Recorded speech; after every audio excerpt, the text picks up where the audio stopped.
പ്രത്യേകത എന്നറിയോ? ആക്രമിക്കപ്പെട്ടവന്റെ ദുആക്കുള്ള പ്രത്യേകത മുസ്തജാബുൽ, റബ്ബിന്റെ അടുക്കൽ ഉത്തരം കിട്ടാൻ കാരണമായി പോയി.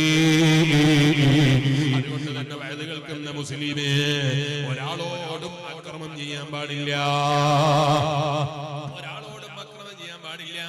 സ്വന്തം മക്കളോടും അക്രമം ചെയ്യാൻ പാടില്ല. ബാപ്പനോടും അക്രമം ചെയ്യാൻ പാടില്ല.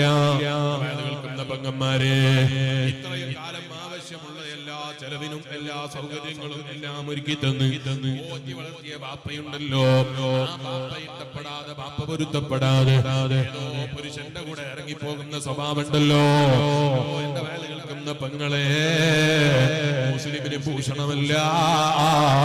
ബാപ്പനോട് അക്രമം ചെയ്ത ബാപ്പാക്കന്റെ ദുആക്ക് ഇജാബത്താണ്. ബാപ്പ മദ്ലൂമായാൽ ആ ബാപ്പന്റെ ദുആക്ക് ഇജാബത്ത് കിട്ടാൻ ഇരട്ടി പവറായി പോയി. മക്കളോട് അക്രമം ചെയ്യാൻ പറ്റുമോ? അതും പറ്റൂല. മക്കളോടും അക്രമം ചെയ്യാൻ പാടില്ല. ഈ കഴിഞ്ഞ ദിവസം ഒരാളെ കുറിച്ച് പറയുന്നത് കേട്ടു. അയാൾ പെണ്ണ് കാണാൻ പോയി. ആര് പറഞ്ഞിട്ടാ പെണ്ണ് കാണാൻ പോയത്? ബാപ്പ പറഞ്ഞിട്ടാണ് പെണ്ണ് കാണാൻ പോയത്. പെങ്ങന്മാര് പറഞ്ഞിട്ടാണ് പെണ്ണ് കാണാൻ പോയത്. അതുപോലെ അവരൊക്കെ പറഞ്ഞിട്ടാണ് പെണ്ണ് കാണാൻ പോയത്. പെണ്ണ് കണ്ടിട്ട് ഇഷ്ടപ്പെട്ട് വീട്ടിലേക്ക് തിരിച്ചു വന്നു. 2 ദിവസം കഴിഞ്ഞപ്പോൾ പെങ്ങന്മാരൊക്കെ പുതിയാപ്പിളക്ക് പകരം പിന്നെ കാണാൻ വേണ്ടി പോയി. ആദ്യം പുതിയാപ്പിള കണ്ട മിഠായി കൊടുത്ത് തിരിച്ചു വന്നതാണ്.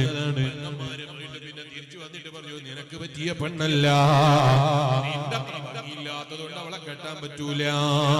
അപ്പൊ ഇവ പറയാണ്, നിങ്ങൾ പറഞ്ഞിട്ടല്ലേ ഞാൻ കണ്ടത്, ഞാൻ അവളെ ഇഷ്ടപ്പെട്ടതാണ്, എനിക്ക് അവളെ തന്നെ മതി. അപ്പൊ ഈ പെങ്ങന്മാര് പറയാണ്, അത് പറ്റൂല, അവളെ വിവാഹം കഴിക്കുകയാണെങ്കിൽ ഞങ്ങള് കല്യാണത്തിന് പങ്കെടുക്കൂല.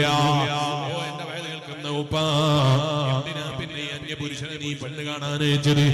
പെണ്ണ് കണ്ടിട്ട് പോയാ മതിയായില്ലായിരുന്നു. ആദ്യം അതുപോലെയുള്ള കാണേണ്ടവരെ കണ്ടിട്ട് കണ്ടാ മതിയില്ലായിരുന്നു.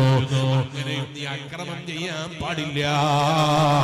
പോയി കണ്ടിട്ട് അവന്റെ ഹൃദയത്തിൽ പ്രവേശിച്ച് അവൻ ഇഷ്ടപ്പെട്ടു വന്നതിന്റെ ശേഷം നിങ്ങൾ പറഞ്ഞതിന്റെ പേരിലോ അങ്ങനെയുള്ള ആളുകൾ പറഞ്ഞതിന്റെ പേരിലോ കല്യാണം ഒഴിഞ്ഞിട്ട് ആ പുതിയാപ്പിളന്റെ മനസ്സ് വേദനിക്കുന്നു, ആ പെൺകുട്ടിയുടെ മനസ്സ് വേദനിക്കുന്ന സ്വഭാവം മുസ്ലിമേ പാടില്ല. അങ്ങനെ നീ നിന്റെ മക്കളോട് അക്രമം ചെയ്ത് ആ മക്കളെ ദുആക്കും ഇജാബത്താണ്.